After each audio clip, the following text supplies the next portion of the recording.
Margaret slammed her hands on the table, making the crystal glasses shake. "You're nothing but a gold digger taking advantage of my son," she shouted, her voice echoing through the dining room. In an instant, our peaceful family dinner turned into chaos. I'm Olivia, 29 years old, and I was watching my mother-in-law of 3 years completely lose control in front of everyone. The carefully prepared Sunday roast sat untouched as Margaret continued her rant. "Mom, please," my husband James tried to interrupt, but she silenced him with a sharp wave of her manicured hand. "No, I've kept quiet long enough." She grabbed my plate and threw it across the table, sending food flying. "I want you out of my house and away from my son." Now, I stayed calm, though my heart pounded. I had learned that reacting only gave Margaret more power. The rest of the family, James's sister Emma, her husband, and their elderly Aunt Martha, sat in stunned silence. "I have proof," Margaret declared, pulling out her phone. "Those secret meetings, those long phone calls, I hired someone to follow you." James looked up in shock. "You did what?" Margaret shoved the phone across the table. "Look, meeting strange men at cafes, visiting fancy hotels in the middle of the day. She's either cheating or running some kind of scam." I almost laughed. Those meetings were with real estate agents and financial advisors. I had been quietly investigating suspicious money movements in Margaret's charity foundation, the one she used to maintain her social status. "Margaret," I said, standing up, "be careful throwing around accusations." "Are you threatening me?" she snapped. "Not at all. Just suggesting you focus on your own affairs." I let the words sink in. For a moment, I saw something flash in her eyes. Fear, maybe? Then it was gone, replaced by anger. "Get out! Now!" she screamed. I turned to James, hoping he would finally stand up for me, but he stared at his plate. "Aren't you going to say anything?" I asked. He hesitated. Maybe you should go. Just until Mom calms down." And that was it, the final betrayal. I grabbed my purse and nodded.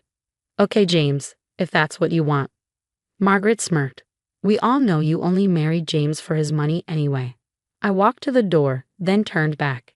"You seem very concerned about James's money. Maybe we should talk about the Henderson Foundation's finances sometime." Margaret's face turned pale. "What about the foundation?" James asked, subtly paying attention. "Nothing," Margaret snapped. "She's just trying to cause trouble." I didn't wait for more. I walked out into the cool evening air, hearing Margaret spin her story behind me. She would paint herself as the loving mother protecting her son from a scheming wife. What she didn't know was that I had been preparing for this moment for months. Every suspicious transfer, every hidden transaction, I had documented everything. Before meeting James, I worked in forensic accounting, something Margaret had forgotten in her rush to label me a gold digger. I got into my car and made a call. "Hey, David." "Yeah, it happened." She took the bait. "Start the audit tomorrow." David, an old colleague, had been waiting for my signal. Margaret's need for control had finally led her into a trap of her own making. I drove to a small apartment I had secretly rented months ago. Margaret had been getting more aggressive, and I had known this day would come. Now I knew why. Her lies were catching up with her, and she needed me gone before I could expose her. As I settled into my new space, my phone buzzed with messages from James. "Mom's really upset. Maybe give her time to cool off." "Where are you staying?" I ignored them. Let him worry. Let him sit in his mother's house, eating her food, listening to her lies. The truth would come out soon enough. I walked to my home office and stared at the web of transactions pinned to my wall. 3 years of watching, 6 months of investigating, all leading to this moment. Margaret thought she had won tonight, but she had no idea what was coming. Tomorrow would be very interesting. This morning I woke up to 17 missed calls, 5 from James, 8 from Margaret, 3 from Emma, and 1 from Aunt Martha. I ignored them all, made myself some coffee, and watched the sunrise from my apartment window. By 9 a.m., my phone rang again. It was David. "It's done," he said. "The audit team arrived at the foundation 30 minutes ago. You should have seen Margaret's face when they walked in with their briefcases." I smiled, sipping my coffee. "Let me guess." She tried to stop them. "Tried and failed. The board members you contacted last night had some serious questions about those offshore transfers. They're not leaving without answers." Perfect. Phase 1 was complete. Just then, James called again. This time I answered. Where are you? He demanded. Mom's freaking out. Auditors are at the foundation, and she says you're behind it. Am I? I kept my voice even. Isn't it normal for a charity to go through audits? Olivia, stop. What's going on? Maybe you should ask your mother about the Henderson Foundation's records, or about the money that went missing from the Children's Hospital Fund. Silence. Then finally, you're lying. But he didn't sound convinced. Check her office computer, I said. Password is your birthday. Look for a folder called Personal Projects. Everything you need is there. I hung up before he could respond. James had spent his life taking the easy way out, letting his mother control everything. Now he had to face the truth. Around noon, Emma knocked on my door. I wasn't surprised. She had always been smart enough to keep a spare key to her mother's filing cabinet. I found the documents, she said quietly. The missing hospital funds. Did you know all along? I stepped aside, letting her in. She looked pale, shaken. I started suspecting 6 months ago, I admitted. Why didn't you say anything? Would you have believed me over your mother?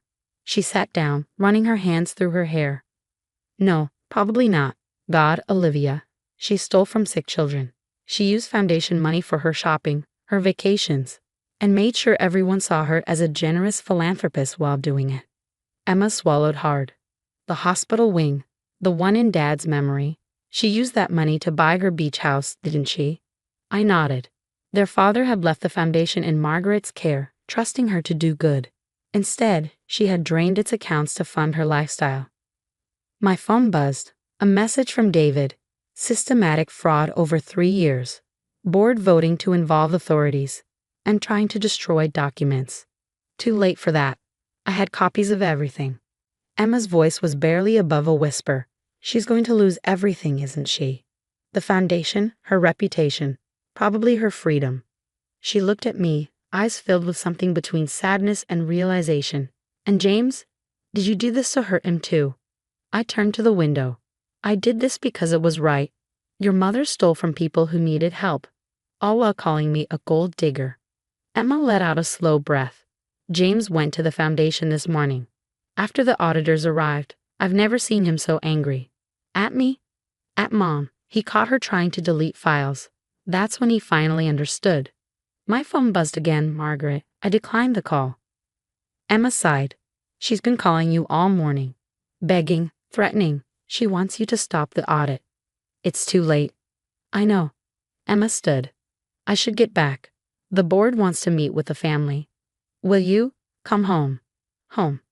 That word didn't feel right anymore. Not yet, I said. James needs to figure some things out first. After she left, I sat at my desk, preparing the final step. Margaret had built her life on lies and stolen money. Now the truth was coming for her. My phone buzzed again. A text from James. I'm sorry. I should have listened. Can we talk? I stared at the message for a moment, then set my phone aside. Some conversations could wait. There was still work to be done. Margaret thought she had won when she threw me out of her house. She had no idea she had just set everything in motion. Tomorrow, the board would decide the foundation's future, and Margaret would finally learn, sometimes, the people you underestimate are the ones you should fear the most. 3 months later, I sat in a courtroom and watched as Margaret was led away in handcuffs. The judge had been firm, 8 years in prison for fraud and embezzlement. Her expensive clothes and perfect hair couldn't hide the defeat on her face. The court finds the defendant's actions especially terrible, the judge had said. These funds were meant for children's medical care. James sat 2 rows behind me, his head down. He hadn't moved back in with his mother after that night. Instead, he had done something I never expected. He finally stood up for himself. She's controlled me my whole life, he admitted to me a month after the truth came out. I let her because it was easier than fighting. And I let her hurt you because I was too weak to stop her. I'm sorry, Olivia. I know that's not enough, but I'm trying to be better. The foundation was under new leadership. Emma, surprisingly, had stepped up to fix its reputation. She worked hard to regain the trust of donors and make sure everything was done right this time. As people left the courtroom, Aunt Martha caught my eye. She had been the first family member to reach out after Margaret's crimes were exposed. I always knew that woman was trouble. She had told me over tea. The way she treated you, it wasn't right. But you, my dear, you handled it beautifully. The media had a field day with the story. Prominent philanthropist exposed by daughter-in-law. Margaret's carefully crafted image crumbled as every detail of her fraud came to light. The missing hospital funds, the fake charity events, the offshore accounts, it all showed just how greedy she had been. Outside the courthouse, James walked up to me. "Can we talk?" We went to a nearby coffee shop. For a while, we just sat there, watching people pass by outside. "The house is sold," he finally said. "Mom's beach house too. The money is going back to the foundation." I nodded. "Emma told me she's doing a great job." "She is." He turned his coffee cup in his hands. "I've been seeing a therapist, trying to understand why I let Mom control me for so long. Why I didn't stand up for you. And I'm learning. About boundaries, about being my own person. I know it's too late for us, but I wanted you to know what you did, exposing the truth. It set us all free in a way. I thought about everything that had happened in the past 3 months, the investigations, the media frenzy, the family drama. In the end, it hadn't been about revenge. It had been about doing what was right. The hospital wing," I said. "The one meant to honor your dad. They're finally building it." James smiled, though there was sadness in his eyes. "With the recovered funds. Dad would have liked that."